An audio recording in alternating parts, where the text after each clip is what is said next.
Lael Aiken was clenching his fist most of the time since the ship started to sail. Although he had his feet well placed on the floor, the feeling of being in the middle of the sea made him really nervous and a bit dizzy. You look like you're gonna pass out.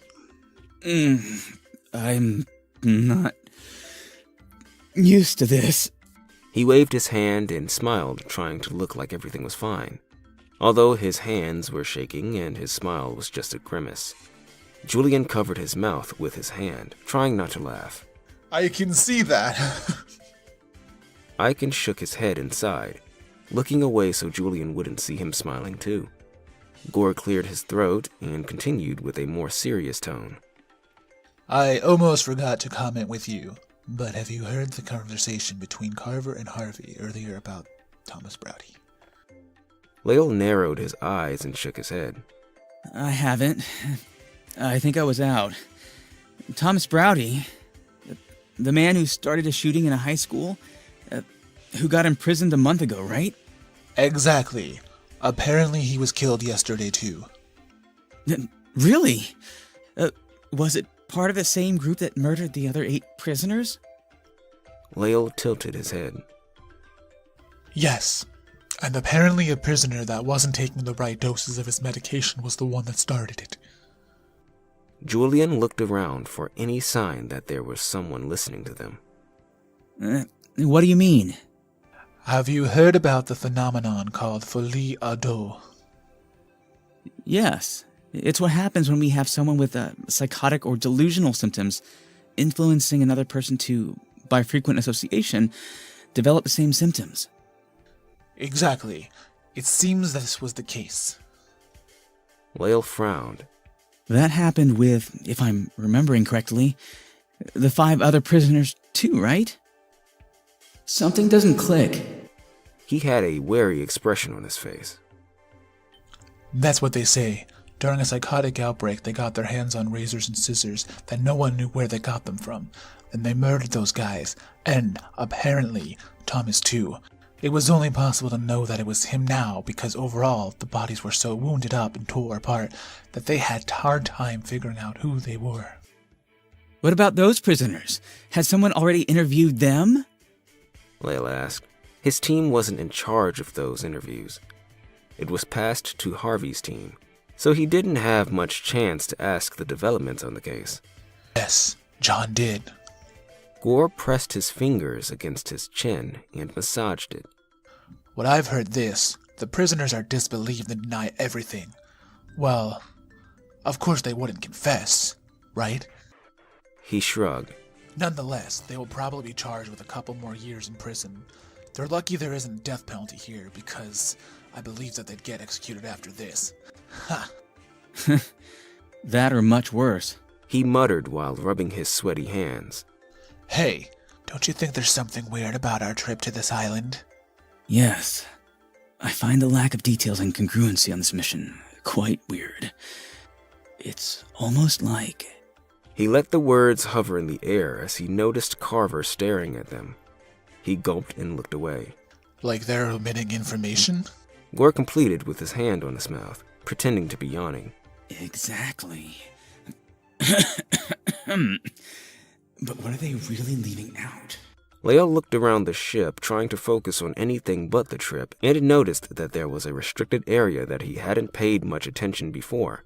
He tilted his head. It's probably the machinery room or something. After a full day of sickness, Aiken finally heard what he wanted, a voice telling them that they'd arrive in about 5 minutes. Lael sighed loud and clenched his fists once more and closed his eyes. It'll be over soon. It'll be over soon. Damn it.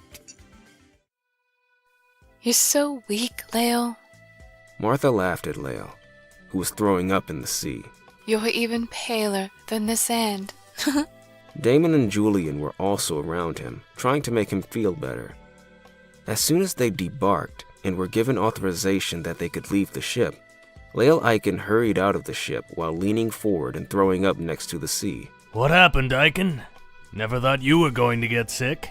Carver approached and smirked. I thought being the youngest of our team, you'd actually be used to some, Wild stuff. I'm fine. Lael waved his hand and stood up. His legs were trembling a bit. You never miss a chance to mock me, do you? I think you should rest here for a bit while we go out there. Seems that this area at least is secure, so it won't be a problem to stay. You can have the intercom, just in case there's something you need, or vice versa. Adam Carver spoke with an assertive voice that didn't allow him to refute. Lael nodded and agreed. But first, I need to tell you something.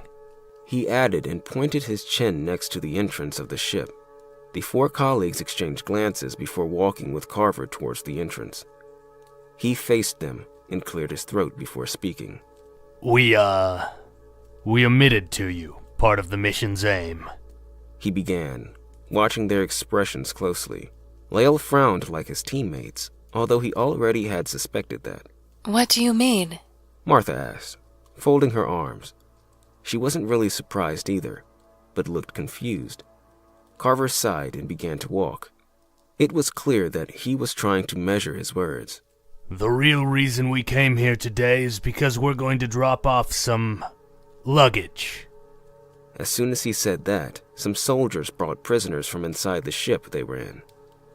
Lael narrowed his eyes and gasped. Aren't they? They're the prisoners that we were told that were killed yesterday. Damon shook his head and Martha stood still. Although shocked, Lael thought about the restricted area. That's where they might have been held all this time. You lied to us! Not just you, but apparently even these people that are helping. It's the government behind this! I need you to calm down and listen. We have been doing this for some years now. The island is called J9, and it's populated by most of the worst criminals that have passed through our hands. That's why they always mysteriously die. We found out about this island about 15 years ago. It's so small that it couldn't be detected. It's also not on any maps. When we found it out, it was already populated, and we decided to let them be. Yet, then we found out they live by no rules and no laws, and trying to bring them all into our country would be no easy task. We were ordered to kill them all, off record. But after some discussions, we decided instead to leave them be. If we don't interfere with them, there's no need for them to interfere with us. Carver walked around. He could feel them wanting to shout at him and to counterattack what he was saying. There are so many hopeless and helpless people that end up in jail for many years. And sometimes, they're living it up, all on our dollar. The government was thinking about allowing death penalties all over again, but due to human rights groups and so on, trying to do that was basically political suicide. So, 13 years ago, we did an experiment. We needed to lie, but it was in order to let this plan succeed. We started to select some of the prisoners with the highest criminal record and the worst sentences, and we faked their deaths. After that, we'd get into the ship, and we'd let them free here. Now, they have their freedom. Well, depending on the inhabitants. It was the solution the government came up with to reduce the taxes, and at the same time, get rid of these sick people. Lael clenched his fist and took a deep breath before talking. With all due respect, have you thought about the family of the people that were killed? You took away the chance for some of them to change, and to be able to learn from their mistakes. You exported them to a place no one knows about, and then that doesn't quite follow basic human rights. Adam Carver shook his head and hid a smirk. I knew you'd say that. He walked towards him. Are you protecting them? Is that it? Do you really think that a psychopath can change their nature?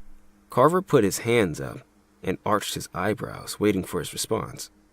He didn't give him chance to reply, though. Come on, Aiken. You know more than I do that a psychopath will always be someone who can't empathize with others. They don't really care about others, and they're going to use them for their own interests, and nothing more. What are people like that doing living amongst us, huh? He dropped his hands and sighed. Lael looked away and sighed as well. He couldn't argue with the whole government. Nonetheless, saying that a psychopath is a person with rights would only trigger a bigger fire. He nodded as he gave up with the discussion. That sort of makes sense putting it that way. Damon agreed. Lael looked at him but didn't say anything. Of course. Everyone would think the same thing.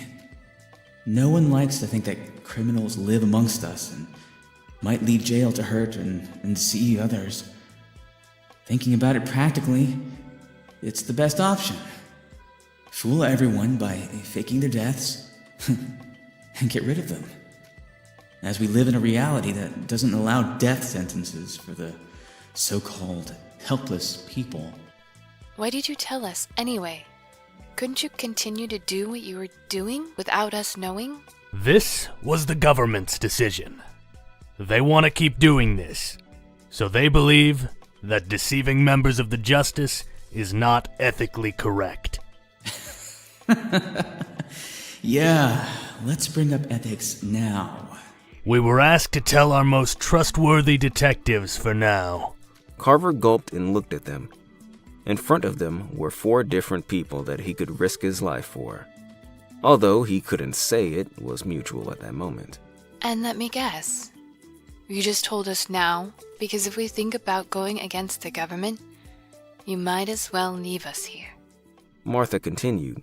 She bit the inside of her cheeks. Julian Gore looked to her and then to Carver with a disbelief expression. Damon started to laugh. What? No, that's nonsense, Martha. Carver replied with silence.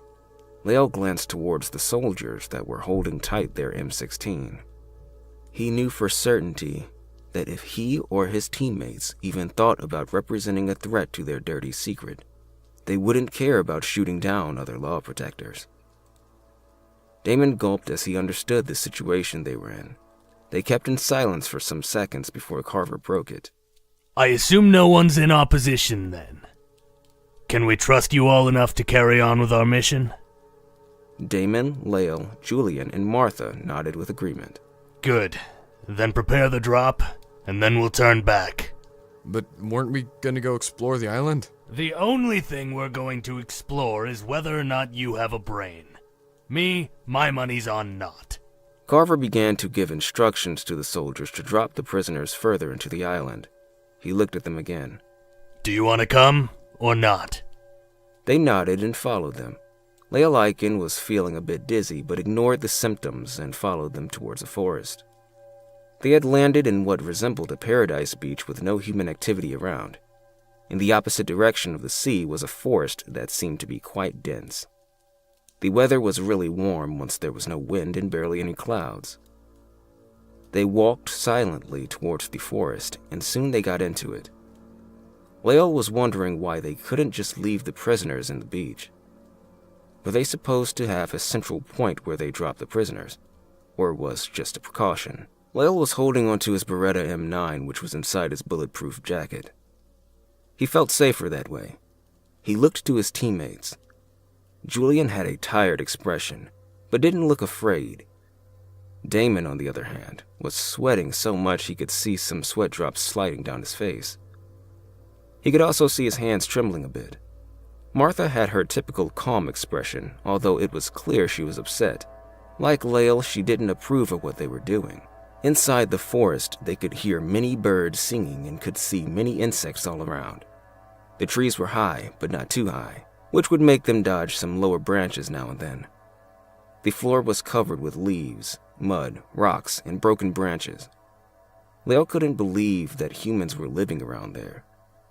Besides being really hot, the weather inside the forest was humid, which made Aiken feel dizzier. After walking inside the forest for a couple of minutes, Lael's vision started to be blurry. He stopped walking for some seconds and tried to unbutton his vest so he could ease some pressure against his chest. but his fingers were trembling, causing him to have a hard time doing it. He was feeling sick and out of breath. Lael was desperately trying to catch his breath. If he didn't control himself, he'd pass out. Aiken was starting to lose his balance and dropped his knees and hands on the floor. His head was spinning around, making him gasp. Control yourself. He noticed that Julian looked around, seeking him, and as he tried to call him, he felt something hit in the back of his neck, making him pass out immediately.